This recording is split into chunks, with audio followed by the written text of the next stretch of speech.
Right now I'm standing at Banbulpura of Haldwani, where arson and violence took place yesterday when the district administration had reached to a nearby area to conduct a demolition drive on an illegal structure. You can see right behind me the same police station, the same Banbulpura Thana, which was set ablaze by the rioters. You can see as to how the adjoining pole and the houses were also caught in the flames.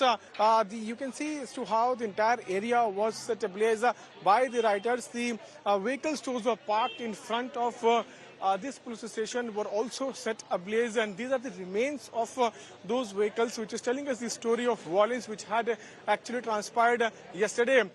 There were at least 150 people who got severely injured. So far, the administration has told us that 4 people have died and many are being treated there in hospitals. You can see the pictures of motorcycles. Those were set ablaze by the rioters. Thousands of them had congregated here. They attacked the police personnel, following which the police personnel had to take shelter inside the police station, and after that the rioters had set ablaze the police station too. The pieces of bricks are still lying here, and these were used to attack the police personnel who had run for their lives. In fact, the police had come to take shelter in police station, and then they were attacked.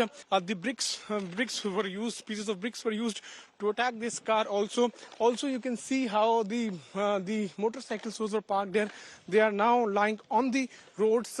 This is telling us how the violence had taken place, how the arson had taken place. Now we'll have to wait and watch what kind of actions the administration is now going to take. DM has already said that with the help of CCTV footage, the accused are being identified and strictest possible actions will be taken.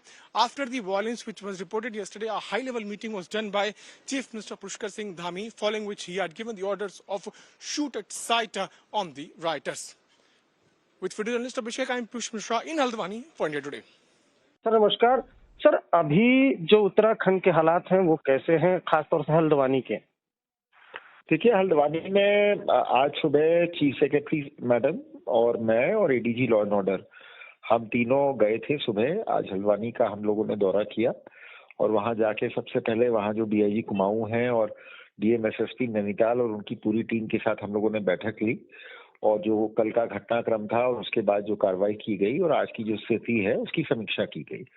तो फिलहाल हल्द्वानी में स्थिति बिल्कुल नियंत्रण में है, कहीं कोई वायलेंस की सूचना नहीं है, कहीं कोई और समस्या नहीं है।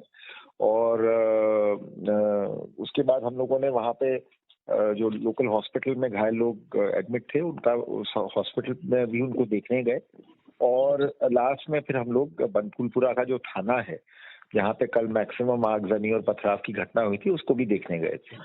तो जो अभी तक का हमारा असेसमेंट है वो यही है कि स्थिति नॉर्मली है और मतलब सिवाय जो जहाँ पे कल सबसे ज्यादा पथराव और आगजनी हुई थी उस क्षेत्र को छोड़ के और बाकी क्षेत्रों में स्थिति मतलब जल्द से जल्द हम लोग कोशिश करेंगे आज शाम तक ही जो रिस्ट्रिक्शंस है उनको हटा दिया जाए। हाँ, बंदकी बना लिया था कि सबके संग बच के हम भाग रहे थे, हम गली में भागे तो क्योंकि हर गली से पत्थर चल रहे थे, जैसे पुलिस आगे भाग रही थी पुलिस के ठीक पीछे पीछे लोग पत्थर लेके आ रहे थे। तो एक टी पॉइंट था, वहीं फंस गए हम भी। मैं था, हमारे साथ बबलीदा थे, 2 पुलिस वाले थे। तो जब पुलिस आगे बढ़ गई तो फिर जो वहाँ पे लोग भीड़ बची थे उन्होंने हमारी तरफ पत्थर फेंकना शुरू कर दिया। लेडीज बच्चे सारे के सारे पत्थर मार रहे थे, कोई दरवाजे से मार रहा है, कोई खिड़कियों से मार रहा है, कोई छतों से मार रहा है। उसके बाद हम कैसे कैसे करके बच के गिर के, एक ईंट मेरे यहाँ लगा, एक पैर में लगाया, घाव आया पैर में। मतलब कैसे हम बच के आए, हमें यकीन नहीं हो रहा कि हम कैसे बच गए। चारों ओर से पथराव होना शुरू हो गया तो पब्लिक ने भी घेरा, सर पे चोट आई, यहाँ लगी है, कमर पे लगी है और पाँव में लगी है चोट। ना कहीं से भागने के चांस नहीं थे, चारों ओर से घेर लिया था और पथराव चारों ओर से हो रहा था, छतों से, गलियों से और कहीं कहीं आग लगे रास्ते होल्ड कर लिए थे, बचने का चांस नहीं था वहाँ से। हम बहुत बच के आए, बहुत। एक घर के अंदर पथराव हुए, एक घर के अंदर घुस गए हम लोग। अंदर घुसे हम कम से कम 15-20 लोग घुसे थे उसके बाद बाहर से जो है फिर उन्होंने आग लगाने की कोशिश करी, पथराव करे, सब कुछ करा उन्होंने। बड़ी मुश्किल से जान बचा के आए हम लोग। फिर हमारा फोर्स काफ़ी देर बाद हमारा फोर्स आया, फिर निकल गया। जो पत्थर लगे ऊपर से इधर उधर से बहुत बहुत बहुत कंडीशन खराब, बहुत ज़्यादा। 15-20 लोग एक घर के अंदर दबे पड़े थे, मतलब बहुत मुश्किल से बचे थे हम लोग। फिर वहाँ से हम लोगों ने फ़ोन करा, इधर उधर फ़ोन करा, लोकेशन भेजी। वो लोग जिस आदमी ने हम लोगों को बचाया उसको भी गालियाँ करी उन लोगों ने, उनके मकान तोड़ दिए, उनके दरवाजे तोड़े उसने। जिस दौरान ये सारी विधिक प्रक्रिया चल रही थी, जब हम सुनवाई कर रहे थे, माननीय उच्च न्यायालय सुनवाई कर रहा था, तो छतों पर पत्थर उस दौरान इकट्ठे करे गए। इसका मतलब इट वाज प्लान्ड कि जिस दिन भी डिमोलिशन ड्राइव होगी, हम उस दिन इस तरह से फोर्सेस को अटैक करेंगे, इस तरह से डिमोरलाइज करने की कोशिश करेंगे स्टेट मशीनरी को। तो पत्थरों का अटैक हुआ जब हमारी टीम पीछे नहीं हटी, हमने डिमोलिशन ड्राइव को जारी रखा, हमारे ऑफिसर्स ने। उसके बाद जब पहली मॉब जो आई पत्थरों के साथ, उनको डिस्बर्स कर दिया गया, तो दूसरी मॉब आई जिनके हाथों में पेट्रोल बम थे, जो फ्यूल होता है उसकी प्लास्टिक की बॉटल्स थी, उसमें उन्होंने आग लगा कर फेंकी। आप लोगों ने वीडियो फुटेज में भी देखा, आप लोग अभी तक सब कवर भी कर चुके हैं। हम लोगों ने यहाँ बैठक करी और पूरा निरीक्षण किया, और यही सरकार का व्यू है कि शांति व्यवस्था बहाल की जाएगी, जो कानून है देश का वो लागू किया जाएगा, और जल्द से जल्द हल्द्वानी में स्थिति सामान्य की जाएगी। चाहे वो ट्रेन चलाने की बात हो या बाज़ार खोलने की बात। रेलवे के अधिकारियों से भी हम लोगों की वार्ता हो गई, और मेरा आपके माध्यम से आपके जो व्यूअर्स हैं उनसे भी अपील है सभी नागरिकों से कि कोई अफवाह ना फैलाएं और शांति बनाए रखें, और इस प्रदेश की शांति और खुशहाली को बरकरार रखें। कुछ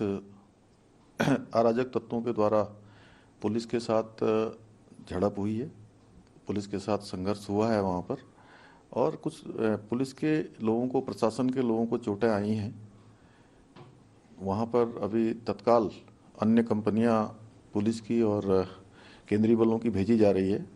सभी से शांति बनाने का हमने अपील की है, कर्फ्यू लगा दिया गया है, और जो भी इसमें दंगाई होंगे, जो भी इस प्रकार का अतिक्रमणकारी होंगे, जिन्होंने आगजनी की है, उनके खिलाफ कठोर कार्रवाई की जाएगी।